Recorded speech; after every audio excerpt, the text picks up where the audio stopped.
Hey, what's up guys? Ghost here, and I'm bringing you all another episode of Q&A Mondays. Today's episode, it is going to be number 61, and the gameplay here, it is going to be some Black Ops 3. I'm going to be running around with the Cuda for the first half of this uplink match, and then the second half, I'm going to be running around with the M8, of course, the pre-patch M8.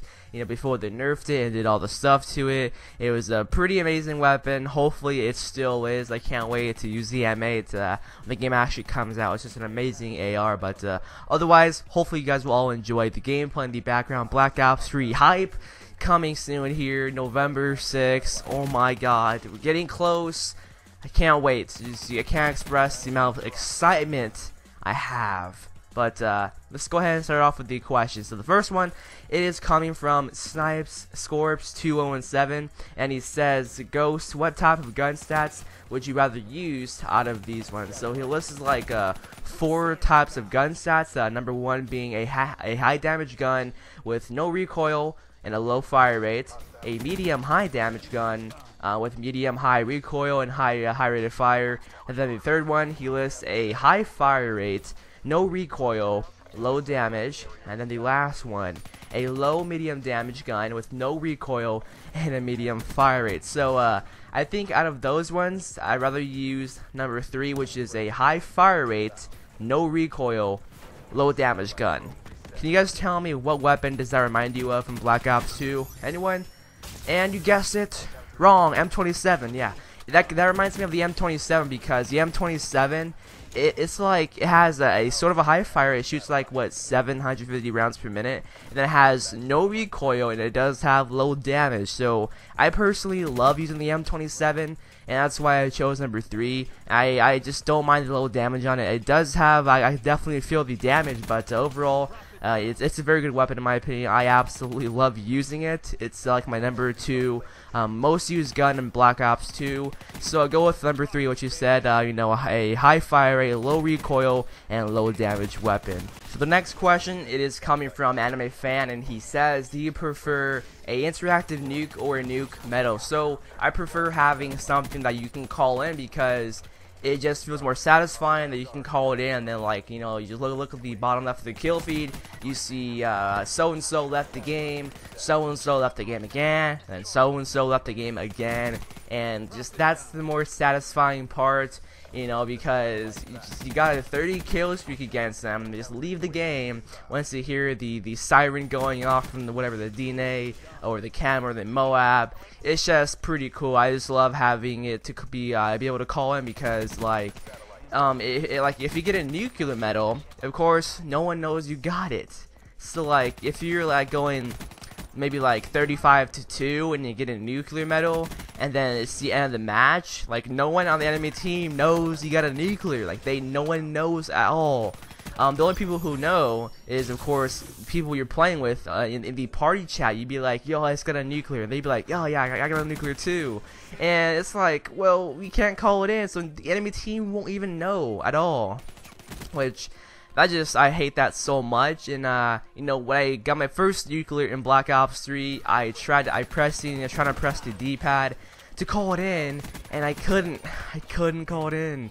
That's the first thing I tried to do once I saw the medal on my screen, and nope, not today. Couldn't call it in.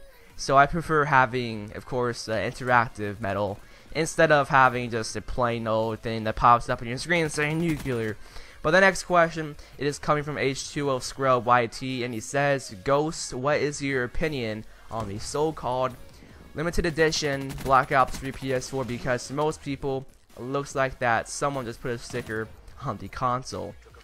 So I'm looking at it right now, and the console itself, it doesn't look that good in my opinion.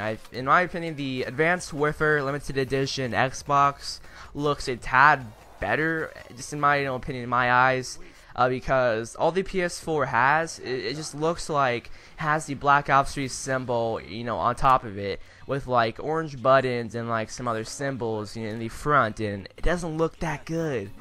In my eyes, it doesn't look that good at all, because you can go ahead and go on Amazon right now, and you could go ahead and just buy like like stickers for your PS4, and you have a much better design rather than having the Black Ops 3 design, because I'm on Amazon right now, and you can go ahead and get like a gold sticker for your PS4. You can get like a USA flag sticker on your PS4. Looks pretty cool. And you can get like let's see here, like a Galaxy Space style sticker on your PS4, and like just there's a bunch of stickers on Amazon that look so much better than the actual PS4 itself, than the controller. Oh my gosh, in my opinion, it looks ugly. I don't like the controller at all. Like I hate the gray scheme of it. I hate the orange buttons. It just looks like a child's controller in my opinion. This looks like a child would like play with that or something. I don't know, man, but that's just the way I see it. So if you're planning on to buy it, I don't know, man. I wouldn't buy it just because the Black Ops 3. It's too overpriced too, because it doesn't come with the season pass. It only comes with Nuketown, which if you want to buy this PS4 just to get Nuketown, then I don't know, you shouldn't, because if you've been noticing with Black Ops 2, everyone got Nuketown. Nuketown was a pre-order bonus, I'm pretty sure, for BO2, and everyone got it. And then for Ghost, the map Freefall, it was a pre-order bonus, and everyone got it eventually. So one would assume, since they're gonna probably keep this trend going, they're gonna have Nuketown, whatever, 2065, be available to everyone pretty soon, like in the next following months. So I find that console to be useless unless you're a huge, Black Ops fan, huge fan.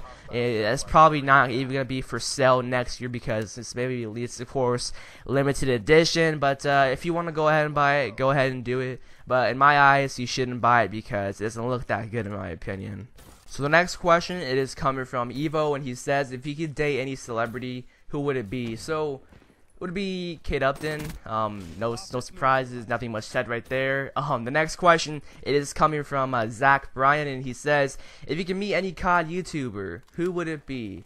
I guess it would be Nero, because of course, he's helped me a ton with a lot of things, the channel, and developing an audience. So just meet the person who's helped me the most out of everything, and he's just a great guy overall, and it'll be nice to meet him. But I guess that'll be him, because if most of you probably came from him, and most of you love his channel as well as I do. So probably Nero himself. And the next question, it is coming from Green Jose, and he says, what careers have you thought of taking in the future? So I thought of like taking like what interests me the most out of like everything pretty much.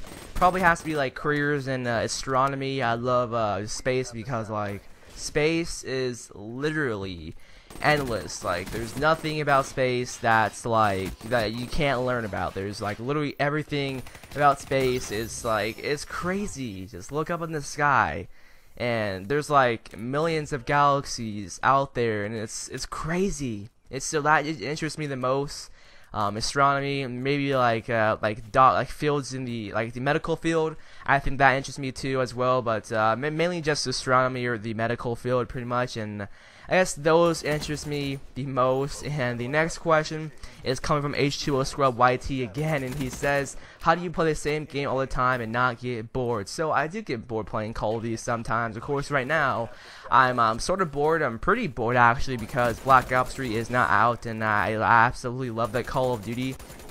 And then like Black Ops 2, it gets repetitive all the time, be just dying from shotguns, snipers, LSAT, target finder, and riot shields and stuff. I do get bored, but when I do get bored, I just don't play. I just, either like watch some TV or do homework or something else, but I do get bored. It's just that like Call of Duty is a game that I love, and I don't know, man, I'm very stuck to Call of Duty. It's like if I want to try to play another game, it's like, well, this doesn't feel like Call of Duty, so I can't play it. I don't know. Battlefield, I love Battlefield 3, but at the same time, like, I don't want to go ahead and buy that. Destiny, I tried it out. I don't like the feel of it. It feels okay, but it feels I think it's confusing to me how I have to learn and just everything. I don't know how to explain Destiny. I really don't.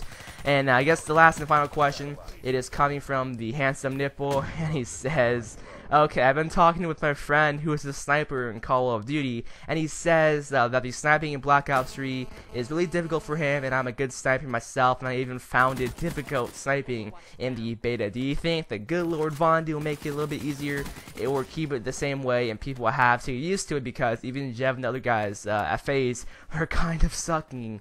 And then he says, okay, so I believe they fixed sniping during the Xbox One beta. I believe like whatever sensitivity you put is like how fast the scope goes. I don't know too much. I really wasn't paying attention to it because of course I don't snipe, as you guys all know. So I think they already fixed it at the very end of the Xbox One beta. I don't like, what console do you play? The Xbox One, pretty sure. Like I said, I don't know too much about it, but of course there is an aim assist. So like of course you have, it's all about your aim and how good it is. It's not all about aim assist no more. Like that's how it was in BO2, aim assist, and that's how it went right there. But now there's no aim assist, and I'm pretty sure, like I said, it's just all about your sensitivity. So if you're at like a 5 or a 8 or something, of course you might have better aim because the scope or whatever, when you aim down sights, it's not going to go as fast. I'm pretty sure that's how it goes right there, and I don't know what's going to happen, but we'll see when the game comes out. And that was this week's Q&A, and I'll see you guys in the next one.